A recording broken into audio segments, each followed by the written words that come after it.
صدر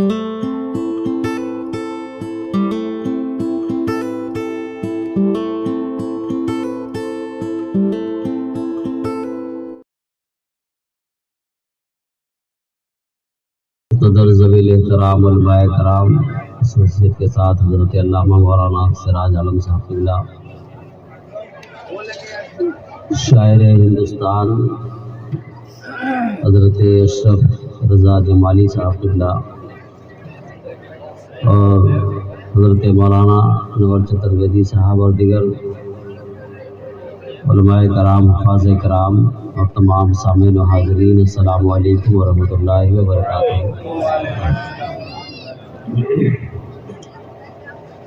الفاتحہ الی روح النبی صلی اللہ علیہ وسلم۔ تسہیل یا الہی کل صعب بحرمت سید الابرار صلی اللہ علیہ وسلم، سہیل سہیل سہیل بحق ایاک نعبد و ایاک نستعین، یا اللہ یا رحمان یا رحیم، دل مارک اہدنا الصراط المستقیم۔ دنیا میں ہر آفت سے بچانا مولا، عقبہ میں نہ کچھ رنج دکھانا مولا، بیٹھو جو درے پاکے پیغمبر کے حضور، ایمان کو اس وقت اٹھانا مولا۔ وصلی اللہ تعالی علی خیر خلقہ ونور عرشہ محمد وعلی آلہ وصحبہ اہل بیتہ ازواجہ ذریاتہ اجمعین، آمین بحق لا الہ الا اللہ محمد رسول اللہ صلی اللہ تعالی علیہ وسلم۔ الحمدللہ الحمدللہ وکفا وسلام علی عبادہ الذین اصطفیٰ، اما بعد۔ اعوذ باللہ من الشیطان الرجیم، بسم اللہ الرحمن الرحیم۔ خلق الموت والحیاة لیبلوکم وایکم احسن عملا۔ صدق اللہ العلی العظیم وصدق رسولہ النبی الامین الکریم، ونحن علی ذلک لمن الشاہدین والشاکرین، والحمد للہ رب العالمین۔ کوئی گل باقی رہے گا نہ چمن رہ جائے گا، کوئی گل باقی رہے گا نہ چمن رہ جائے گا، صرف رسول اللہ کا دین حسن رہ جائے گا۔ ہم سفیر و باغ میں ہیں کوئی دم کے چہچہے، سفیر اس چڑیا کو کہتے ہیں۔ پہلے کے زمانے میں، اب تو موبائل ہو گیا، بات ہو جا رہی ہے، اس سے پہلے ایک زمانہ تھا لوگ خط بھیجتے تھے تو ہفتے بھر میں 10 دن میں وہ خط پہنچتا تھا۔ جب خط کا بھی زمانہ نہیں تھا تو اس زمانے میں لوگ اپنے لوگوں سے کیسے بات کرتے تھے، ایک پرندہ پالتے تھے اور وہ اپنا خط اس کے گلے میں باندھ دیتے تھے، وہ پرندہ اس کے تک خبر پہنچا دیتا تھا۔ اسی خبر پہنچانے والے پرندے کو سفیر کہا گیا ہے۔ ہم سفیروں باغ میں ہیں کوئی دم کے چہچہے، بلبلیں اڑ جائیں گی سونا چمن رہ جائے گا، بلبلیں اڑ جائیں گی سونا چمن رہ جائے گا۔ باد توحید کے متوالوں، شمع رسالت کے پروانوں، غوث و خواجہ رضا کے چاہنے والوں، سب سے پہلے اس حکم الحاکمین کی بارگاہ میں دعا ہے کہ پروردگار عالم علی جناب میت مرحوم عبداللہ شاہ کی روح کو ان کے قبر میں راحت و سکون نصیب عطا فرما، ان کے قبر پہ رحمت و نور کی بارش برسا، اور قبر میں کروٹ کروٹ جنت کی بہاریں عطا فرما، اور ان کے اہل خانہ کو، ان کے گھر والوں کو، ان کے لوائقین کو صبر جمیل کی توفیق و رفیق عطا فرما۔ سارا مجمع جھوم کے ایک بار درود پاک پڑھ لیں۔ اللہم صلی علی سیدنا مولانا محمد معدنی الجود والکرم وآلہ وصحبہ وبارک وسلم، صلاۃ و سلام علیک یا رسول اللہ صلی اللہ تعالی علیہ وسلم۔ بڑی اچھی گفتگو آپ نے چترویدی صاحب سے ملاحظہ کیا، بڑی اچھی نعتیہ شاعری آپ نے سماعت کی اشرف رضا جمالی صاحب سے۔ وقت نہیں ہے، 10-15 منٹ کا ٹائم ہے، اذان ہونے والی ہے، بس ایک آدھ دو بات آپ کے گوشے گزار کرتا ہوں۔ اللہ تبارک و تعالیٰ قرآن پاک میں ارشاد فرماتا ہے، خلق الموت والحیات لیبلوکم وایکم احسن عملا۔ اللہ نے زندگی اور موت کو پیدا کیا۔ زندگی بھی تو پھر موت کی کیا ضرورت تھی؟ اور جب مرنا ہی تھا، موت آنی تھی، تو پھر زندگی کی کیا ضرورت تھی؟ حضرات، اللہ نے زندگی اور موت کے مابین جو وقفہ دیا ہے، جو ٹائم دیا ہے آپ کو، 10 سال 20 سال 50 سال 100 سال، اللہ کا قرآن کہہ رہا ہے خلق الموت والحیات، یعنی موت اور زندگی کے مابین جو آپ کو ٹائم ملا ہے، صرف منمانی کرنے کے لیے نہیں، گناہوں میں زندگی گزارنے کے لیے نہیں، برائیاں کرنے کے لیے نہیں، بلکہ اللہ نے یہ جو ٹائم دیا ہے آپ کو، اللہ نے اس لیے وقت دیا ہے کہ آپ موت اور زندگی کے مابین عمل صالح کر لیں، نیک عمل کر لیں، تاکہ جیسے آپ دنیا میں طیب و طاہر پیدا ہوئے تھے، ویسے ہی رب کے حضور جب جائیں تو آپ کا نامہ اعمال نیکیوں سے بھرا ہوا ہوا۔ اب اس میں یہ ہے کہ بچہ بھی مرتا ہے، جوان بھی مرتا ہے، بوڑھے بھی مرتے ہیں۔ اب جب بچہ مرتا لوگ کہتے ہیں ابھی ننھا ملا تھا، یہ اس کو موت تو آنی نہیں تھی، اللہ نے ظلم کر دیا، معاذ اللہ۔ لوگ کہتے ہیں اللہ نے ظلم کر دیا، معاذ اللہ۔ جوان مر جاتا، لوگ کہتے ہیں اللہ نے ظلم کر دیا، معاذ اللہ۔ ارے ہمارے ابا تھے، ہمارے گھر کا سایہ تھے، ہمارے سر کے سایہ تھے، دروازے پہ بیٹھے رہتے تھے، ہمارے والد تھے، ابھی کیا لوگ تو 500 برس زندہ رہتے تھے، ہمارے والد تو 70 سال کی تھے، انتقال کر گئے۔ لوگ ایسا سوچتے ہیں، لیکن مثال سے بات سمجھیے عزیزان محترم، جب جس کا وقت ہوتا ہے، زندگی کا جب وقت پورا ہو جاتا ہے تو ملک الموت آتے ہیں اور روح نکال کے لے کے چلے جاتے ہیں۔ یہ ساری کائنات کا مالک کون ہے؟ اللہ ہے۔ اللہ کا کتنا بڑا احسان ہے کہ اللہ نے ہمیں انسان بنایا، اشرف المخلوقات بنایا، اور اشرف المخلوقات کے ساتھ ساتھ اشرف الامت بنایا۔ سبحان اللہ۔ اللہ چاہتا تو مچھر بھی بنا دیتا، اللہ چاہتا تو مکھی بھی بنا دیتا، اللہ چاہتا تو کتا بھی بنا سکتا تھا، اللہ چاہتا کھٹمل بھی بنا سکتا تھا، اللہ چاہتا تو کیڑا مکوڑا بھی بنا سکتا تھا، اللہ چاہتا اشراط الارض بھی بنا سکتا تھا، لیکن اس رب کا کتنا بڑا احسان عظیم ہے کہ انسان بنایا اور انسان کے ساتھ ساتھ اپنے محبوب کی امت بنا دی، اپنے محبوب کی امت بنایا۔ اپنی قسمت پہ جتنا ناز کرنا ہے کرو، اپنی قسمت پہ جتنا جھومنا ہے جھومو۔ مسلمانوں، اللہ ساری کائنات کا وہ خالق و مالک ہے، اللہ ہر چیز کا وہ خالق و مالک ہے۔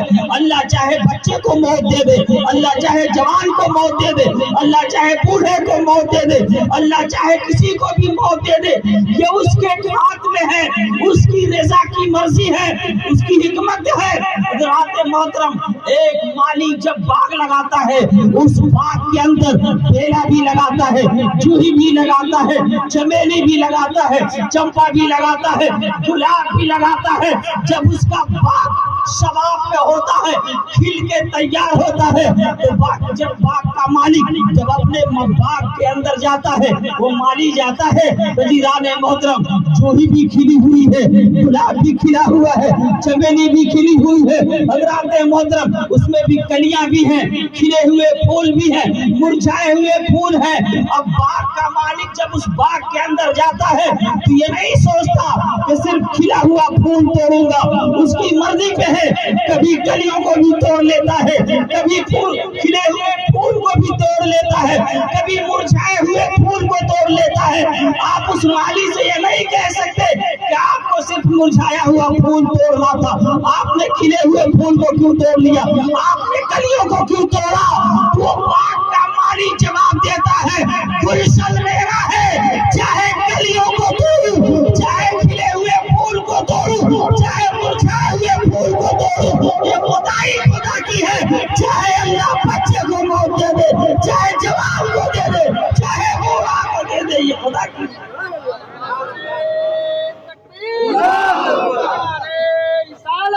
عاصم الدین صاحب قبلہ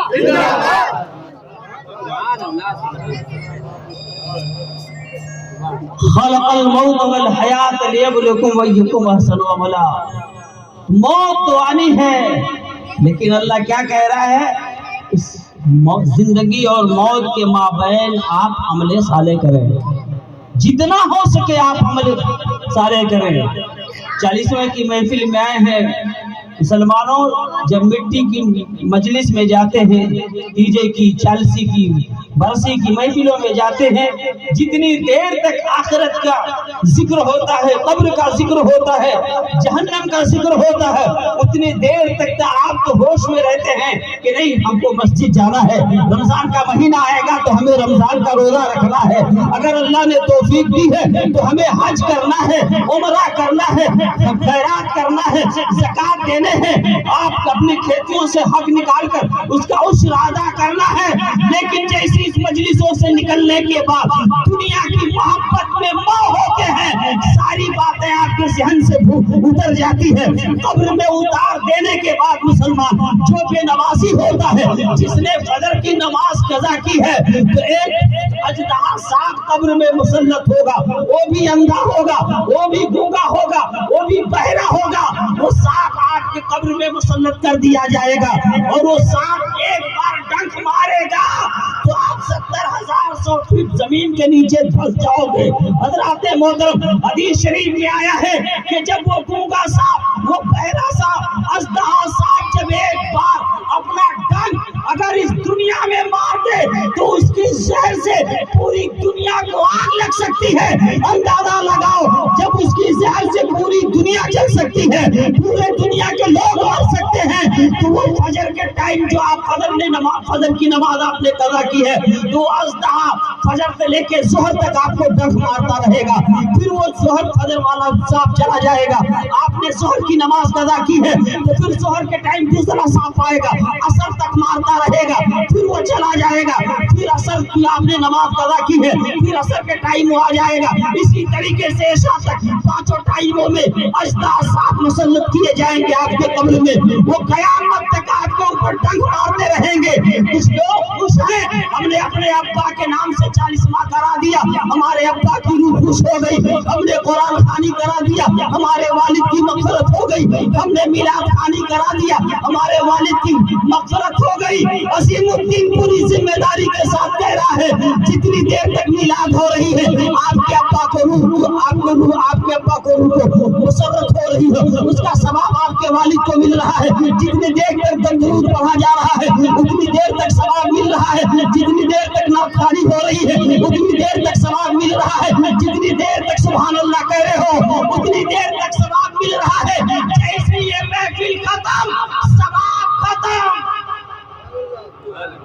جتنی دیر تک محفل ہو رہی ہے ثواب مل رہا ہے، اس کے بعد ختم ہوگے مولانا میں چاہتا ہوں کہ ہمارے ابا کو پوری زندگی اس کا ثواب ملتا رہے، قیامت تک اس کا ثواب ملتا رہے۔ تو مسلمانوں، میلاد پڑھواؤ، قرآن خوانی کرواؤ، درود خوانی کرواؤ، آپ اپنے دوست احباب غربا کو کھلاؤ، لیکن اگر آپ اپنے باپ کے لائق فائق اولاد ہو تو ایصال ثواب کے لیے صدقہ جاریہ کر دو، جہاں مسجد بن رہی ہو اس میں ایک اینٹ لگا دو، جب تک مسجد رہے گی تب تک آپ کے باپ کو ثواب ملتا رہے گا، جب تک مدرسہ رہے گا تب تک آپ کے باپ کو ثواب ملتا رہے گا،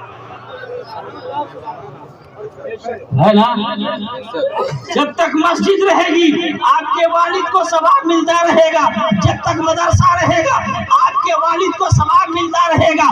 اب جب میدان محشر لگ جائے گی، جنتیوں کو حکم ہوگا جنت میں چلے جاؤ، جہنمیوں کو حکم ہوگا جہنم میں چلے جاؤ۔ تو یہ محترم ہمارے پاس گناہ بھی ہیں، ابھی حضرت کہہ رہے تھے گناہ کی گٹری لے کے پل پہ کیسے پار ہو۔ حضرات محترم ہم کو جنت کا پروانہ مل چکا ہے، لیکن گناہوں کی وجہ سے ہمارے پیروں میں لڑکھڑاہٹ ہے، گناہوں کی وجہ سے ہمارے پیروں میں جنبش ہے۔ اے مولا اتنا پرخطر راستے پہ کیسے گزروں، جبکہ اللہ نے حکم دے دیا ہے آپ کو جنت میں جانا ہے، آپ کو جنتی آپ جنت میں جانا ہے، لیکن اب ہم کیسے جائیں گے؟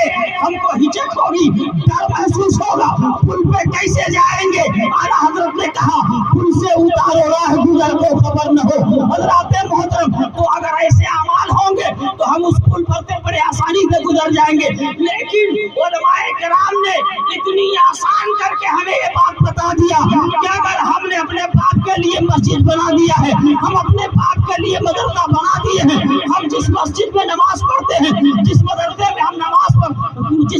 میں ہم قرآن پڑھتے ہیں، حضرات محترم جس مدرسے میں ہم جا کے قرآن پڑھتے ہیں، جس مسجد میں ہم جا کے نماز پڑھتے ہیں، اگر اس پل صراط پہ ہم نہیں جا سکیں گے، ہم کو ڈر محسوس ہوگا، خوف محسوس ہوگا، تو رب کریم کہے گا اے فرشتوں، جس مسجد میں اس نے چندہ دیا ہے، جس مسجد میں اس نے نماز پڑھا ہے، اس مسجد کو پل صراط پہ لا کے لگا دو اور حکم دے دو کہ اس مسجد میں داخل ہو گئے جنت میں۔